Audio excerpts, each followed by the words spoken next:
Hey, world history. Welcome to U4-L6 Christianity and the Roman Empire. Learning goals and scales today. Students can identify Abrahamic religions, identify two non biblical sources of information for early Christianity, paraphrase how Christianity spread after Jesus' death, identify the type of people who became the first Christians, and explain the way in which women were influential on the early Christian church. Your job, you're going to watch this ed puzzle and answer the questions. Questions in blue text are questions that I want you to answer directly on the ed puzzle. Make sure you're also following along with your study guide because anything in red text is going to be a vocab word on your study guide, so make sure you're filling that out as well. And of course, if you have any questions, please let me know. I am more than happy to help you out. Wait. Miss Corey. I didn't think you could teach about religion in public schools. That is a really great question. So actually, it's a part of the standards I need to hit for the state of Minnesota. There's the standard if you want to get all fancy. Also, religion and history are incredibly intermixed. Okay? So here's kind of my analogy. I made this a couple of years ago. It might make sense, it might not, whatever, it's okay. So to pick out just the religious pieces of history is like telling me to pick out just the sugar molecules in a jar of honey. But once I do that, it isn't honey anymore. So that's the same thing with religion and history. If I pick out all of the religion from history, it isn't history anymore. They are incredibly intertwined. So, before we dive into Christianity and the Roman Empire today, I just want to kind of like give into perspective of what is religion. So, religion, I kind of see it like a diamond. So, if you have a diamond, even like a fake one that you got at the Dollar Tree, okay, in every which way you turn that diamond, it's going to look a little bit different. So even if you pivot your hand just a little bit to the right or to the left or up or down, it kind of gives off a different point of view. So when it comes to religion, each person has their own unique perspective of religion. And there is an infinitive amount of ways to look at religions. So person A is going to see religion differently than person B. Person C is going to see it differently than D or E or F or G or H. So religion is seen differently by everyone. But today, we are going to look at religion from the historical perspective. Okay?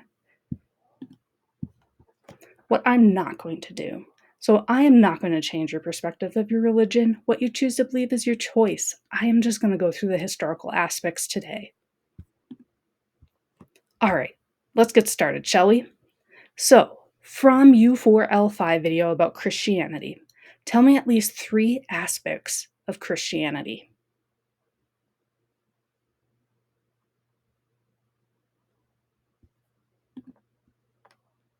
There was a lot. I know those videos sometimes like really throw a bunch of information at you. And they're also old and really kind of cheesy, but they do a pretty good job of explaining the basics of religions. So let's go through some of the basics that we learned from that video. So Christianity is monotheistic, meaning they believe in one God. It started about 33 CE after the Messiah Jesus died. So Jesus was a Jewish carpenter. The Roman Empire put Jesus to death after he was seen as a religious rebel. So you have to remember, people in the Roman Empire had to follow the imperial cult, meaning everyone in the Roman Empire had to worship the Roman gods. So having Christianity was seen as a religious rebellion. The followers of Jesus, called disciples, spread the word and teachings of Jesus, and today Christian sacred text is the Bible, which includes both the Old and the New Testament. All right, so let's talk about the origins of Christianity. So we talked about Judaism back in the Egypt unit. So in Judaism, we kind of learned that it started about 2000 BCE, and depends on what source you look at. But for this class, we'll just say about 2000 BCE. And it is monotheistic as well. There's the important messenger Abraham, who's considered the first Jew. There's the Holy Text, which is the Hebrew Bible, including the Torah. And the Christian Old Testament and Hebrew Bible have a majority of the same texts. Okay? So from Judaism sprang Christianity. Okay? So Christianity started about 33 CE at Jesus' death. The main messenger and Messiah, Jesus, who was Jewish. They believe in other prophets, so people who spread the word of God, including Abraham. And they also have the Holy Text, meaning the Bible, which includes the Old Testament, just like Judaism has, and the New Testament. Okay? And it's also important to note that Jews and Christians believe in the same God. So both Judaism and Christianity are considered Abrahamic religions. So whenever you hear the word Abrahamic religions, think of Judaism and Christianity. And we'll add one more too, I think in 2 units from now. All right, so what do we know about the early Christianity besides the Bible? That's a really good question. Are there any sources to back up, like, the events of the Roman Empire and Jesus besides what's in the Bible? Yeah, there actually are. There are about 10 non-religious sources that mention Jesus. There are a few of these sources that are disputed by historians, hence the little squiggly line of about. We will look at 2 major sources today. The first one is from Flavius Josephus, and the second is from Roman Senator Tacitus. So first, let's talk about Flavius Josephus. So here's Flavius Josephus. He's right here. That's a bust of him. So he was a Roman Jewish historian, and he lived from 37 to 100 CE. So keep in mind, Jesus died at 33 CE. So Flavius Josephus was born about 4 years after Jesus' death, so they meet. So he wrote briefly about Jesus' popularity, death, resurrection, and Christian followers. So here's kind of the section translated to English where he talks about Jesus. So he says, about this time there lived Jesus, a wise man, if indeed one ought to call him a man, for he was one who performed surprising deeds and was a teacher of such people as accepted the truth gladly. He won over many Jews and many of the Greeks. He was the Christ, and when upon the accusation of the principal men among us, Pilate had condemned him to a cross. Those who had first come to love him did not cease. He appeared to them, spending a 3rd day restored to life. For the prophets of God had foretold these things and 1,000 other marvels about him. And the tribe of the Christians, so called after him, has still to this day not disappeared. So he's one of the non-biblical sources. And the other one we'll look at today is Senator Tacitus. So he was a Roman senator from 56 to 120 CE. So again, he was alive after Jesus. So he is writing history about the Great Fire of Rome in 64 CE. So the Great Fire of Rome lasted 9 days, where 10 out of the 14 districts of Rome were completely destroyed by the fire. During this time was Emperor Nero, who's this dude right here. And if you watch the video on him last week, during like that video choice about Roman emperors, you probably learned that he was a little crazy. And he was rumored to have set fire to Rome. So Tacitus explains that Nero was mad about the fire and he actually blamed the Christians for it. So in Tacitus' explanations, he mentions Christ, meaning Jesus, was put to death by Pontius Pilate. So Pontius Pilate was the governor of a region called Judea, which was part of the Roman Empire. And Pontius Pilate was the governor from 26 to 36 CE, so during the time period of Jesus' death. And he served under Emperor Tiberius. And he also gave Jesus the death penalty. So the region of Judea is right here. So you can kind of see that that's where like modern day Jerusalem is. So here is Tacitus's words talking about Jesus. I kind of highlighted this section here. It says, consequently, to get rid of the report, Nero fastened the guilt and inflicted the most exquisite tortures on a class hated for their abominations, called Christians by the populace. Christus, from whom the name had its origin, suffered the extreme penalty during the region of Tiberias at the hand of one of our procurators, Pontius Pilatus, or Pontius Pilate, depending if you want to do the Latin term or not. Okay, so those were the two sources talking about Christianity that were non biblical. So let's kind of dive in more into Roman life of early Christians. So Christianity first spread in Jerusalem area after Jesus' death, so again about 33 CE. So both Gentiles and Jews became Christians. So Gentiles, those are people who aren't Jewish. So people who weren't Jewish and were Jewish could both become Christians. And Jesus' disciples spread his teaching around the Mediterranean, North Africa, Western Asia. The most popular disciple who spread the word was Paul. He was one of Jesus' apostles. An apostle is a chief disciple.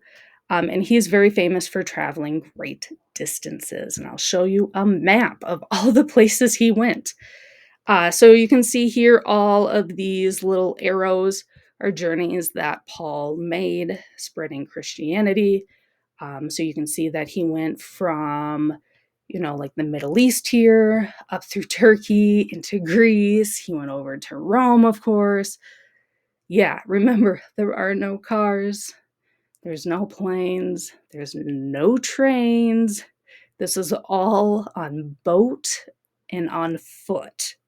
He did all of this. That's a lot of walking.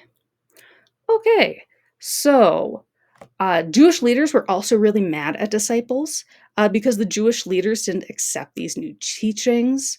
And the Jewish leaders banned disciples from Jewish communities, such as, like the synagogues and worship. So what happened is these these disciples would then travel and spread word elsewhere, and that is how Christianity becomes even more widespread. So early Christians were middle and lower class typically. They're typically artisans, workers, or enslaved peoples. Women were actually a very vital part of early Christianity. So women in the Roman Empire could own property in their own houses, and lower and middle class women were not housebound. So that meant they could go to the public markets and spread beliefs to men and women. So they could go to like the wells, and they could go to the bread shop and like the whatever shops they had in the Roman times and go and talk to people about Christianity. So they had a major role in spreading early Christian ideas. So worship had to be held in secret. So remember the Roman Empire, you had to worship the Roman gods. So Christianity had to be kind of a underground kind of movement. So women would offer their houses as a place of worship, and women who chose not to marry, which was seen as a super big no-no in Roman culture, could seek leadership roles in maintaining Christianity and meetings. So it is important to note, although women did have a large part in early Christianity, they also still had a lot of restrictions.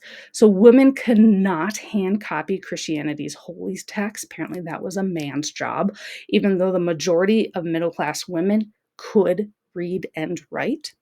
Women could not participate in leading worship. Women were not allowed to travel far without being accompanied by a man, meaning they couldn't go and preach Christianity to other towns and cities. They could only do it in the place they lived.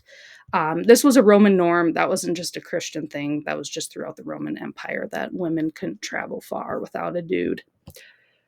All right, so next we're going to kind of look at some pictures that I found about kind of what early Christianity places look like. So in this picture right here, it looks like a typical old Roman Empire stucco house, but dun dun dun dun, it's actually a little church or chapel. So this is called Saint Ananias's house. So this is a house in Syria and was built before Jesus actually died. But in the 400 CE, it was converted into a little underground church. So then here's kind of just another view of it as well. And then another really big part of early Christianity was something called catacombs. So catacombs are man-made underground long passageways, kind of like hallways, made to bury the dead and decorated with religious pictures and symbols. So there are catacombs around Europe. I think there's some in France as well. These are in Rome, Italy. So these are one of the oldest catacombs that I'm going to show you pictures of. They're in Domitia, Rome, and they were built about 100 to 300 CE. It's about 17 kilometers long, and it still has bones of the early Christians that were buried there. Ooh, creepy. Okay, so for example, here is a view of one of the kind of stucco art that you could find in the catacombs. So this is Jesus's Last Supper, which is a big biblical scene. So you can see Jesus right here. Here's another angle of the catacombs. You can see this is probably where more wealthy early Christians were buried, just because it's all nice and pretty and decorated. In this picture here, you can see in the catacombs, someone made kind of like a little half-shaped dome. In this little half-shaped dome, you can still see that someone painted a scene of Jesus, who's right here, and his 12 disciples. In this picture, it's a little broken on this one, but you got to remember these things are almost 2,000 years old. But you can see that there's half of the scene of a martyr named Petronella. And what a martyr is someone who is killed due to their faith.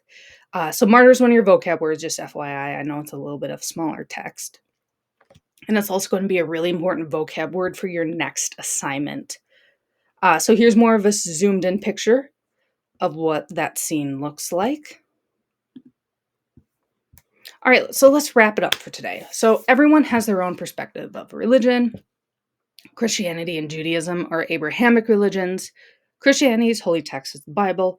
Christianity believes in Jesus as the Messiah. Jesus was put to death for going against Rome's national religion. Two non-biblical sources of Jesus came from Flavius Josephus and Roman Senator Tacitus, like we read today. Early Christianity was popular among lower and middle classes, included both men and women.